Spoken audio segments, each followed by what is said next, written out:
Hi, this is Phil Frei, Director of Business and Finance for the Sunbury Area School District, giving the school board and the public a report on OE5, which is financial planning for the school district. So to begin with the executive summary, this report OE5 covers, as I said, the financial planning for the district. And this will be the financial planning for the budget year 22-23. And just remember the budget process is really a 2-year process from planning, implementation of the budget, and then the audit at the end of that cycle. OE6, which you'll hear about in the next month, is on budget execution. So when we're talking about OE5, the topics that we are discussing are budget planning by the school board, budget planning by district leaders, budget forecasting, enrollment forecasting, making sure that the budget meets the publication deadline or deadlines and dues of the Department of Public Instruction, ensuring that fiscal soundness of the school district for years to come, making sure that we follow your board policy on fund balance, DIBA, realizing that 80+% of our budget is for salary and benefits. Therefore, we're going to talk about that. And making sure that our budget publications are easy for the public to understand. So I'm happy to report that there's 18 measures, which I'll discuss in just a little bit, but all 18 measures are in compliance. So that's great news. We continue to use 2 budget forecast models to help us plan for the future. We use Forecast 5 to help us do budget analysis of us and other districts. And then we also have grown our cash balance over the years. So our fund balance has increased over the last few years, which is also very good news. We always want to look at things that we can continuously improve on. And we do that with our discussions with our financial advisor and underwriter and looking at bonds, if we can refinance those. In my office, we continue to have office staff learn new skills and go to training, and that's a real goal of our department, is to become more efficient. We continue to analyze data for our return on investment, and we continue to explore, as I said kind of before, we continue to explore ways to effectively manage debt.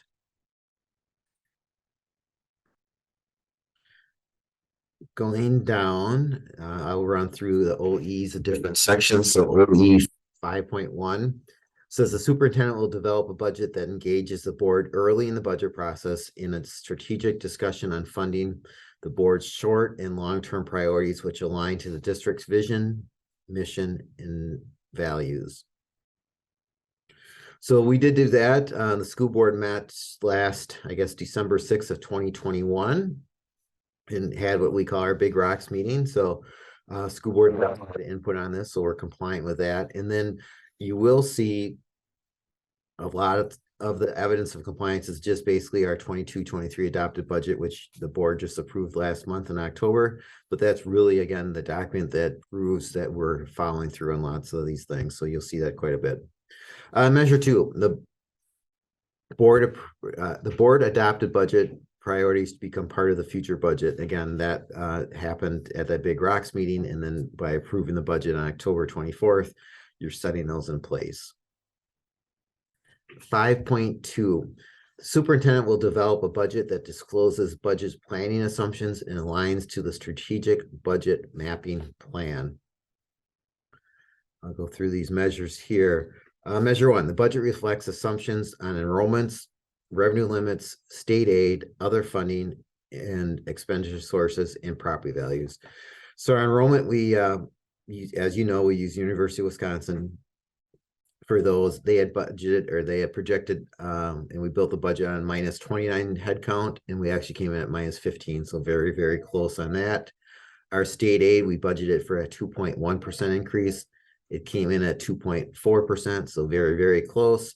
Property values is something that we had budgeted 6%. That's historically where we've been the last couple of years. Came in at 14%, but higher property values did come in at 14.7%. The budget is aligned with the strategic budget mapping plan. So I've linked in that mapping plan, and you're curious to see that. And they are included in the 22-23 budget materials. And again, another document is that just the 22-23 adopted budget. OE 5.3. The superintendent will develop a budget that assures fiscal soundness for future years. So basically not putting the district in jeopardy. So we do a 5-year one. Measure one, a 5-year budget forecast is developed by administrators and presented and analyzed with the board. So that was presented to the school board on May 23rd. If needed, administration uses the forecast model to determine corrective steps to be taken. And as you know, we did quite a few corrective steps, and those are, especially with the referendum, and you can see the evidence of compliance against the adopted budget. Within the control of administrators, steps are taken in financial planning and budget development to maintain or increase our bond rating. And I can say with the adopted budget, we should hopefully maintain our bond rating. 5.4, the superintendent may not develop a budget that plans for more expenditures in a fiscal year than are conservatively projected to be available during that fiscal year without the board's approval. Deficit budgets must still maintain a fund balance of at least 10%. So we are slightly going with the passing of the referendum. We are slightly going with a deficit budget. I think it's about $80,000, but we have been very upfront with the board on that. So we are in compliance with that. 5.5, the superintendent will develop a budget that maintains a fund balance of at least 10%. And the adopted budget will do that. And then I also included a 10-year fund balance report, which if you want to, you can link into that. But as I said before, our fund balance has been increasing, especially the last few years, so that we're in very good shape and definitely over our 10% goal. 5.6, the superintendent will develop a budget that reflects anticipated changes in employee compensation, including inflationary adjustments, step increases, performance increases, and benefit changes. So measure one, the budget reflects anticipated employee compensations approved by the school board. And yes, the budget does show that. So again, that's your proof and that we are compliant there. Measure two, the budget reflects the employee benefit plan approved by the school board. Again, everything the board has approved is in the current budget as you see in front of you. 5.7, the superintendent will develop a budget that includes the amounts the board determines to be necessary for its own effective governing function, including board member training, consulting, attendance at professional conferences and events, and other materials identified by the board. And so under the school board's budget, about $49,000 is budgeted for those expenses, so you are compliant in that area. 5.8, the superintendent will develop a budget that credibly describes revenues and expenditures. And again, we have an annual meeting booklet that I think is very accurate in how we present our budget and planning and realistic. So we're compliant for measure one. Measure two, the board, a budget approved by the board clearly shows revenue expenditures. Again, I think we do a good job explaining that for the public. 5.9, superintendent will develop a budget that is in summary format, understandable to the board, and presented in a manner that allows the board to understand the relationship between the budget and the board's priorities for that year. Measure one, the proposed budget documents provided to the board were summarized by fund. Again, if you go in this document, you definitely see that they're summarized by fund.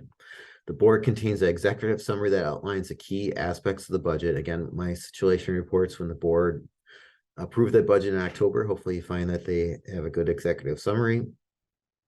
And then measure three, the annual meeting booklet contains written explanation of terms used, and we do have that in the annual meeting booklet. So we are compliant there.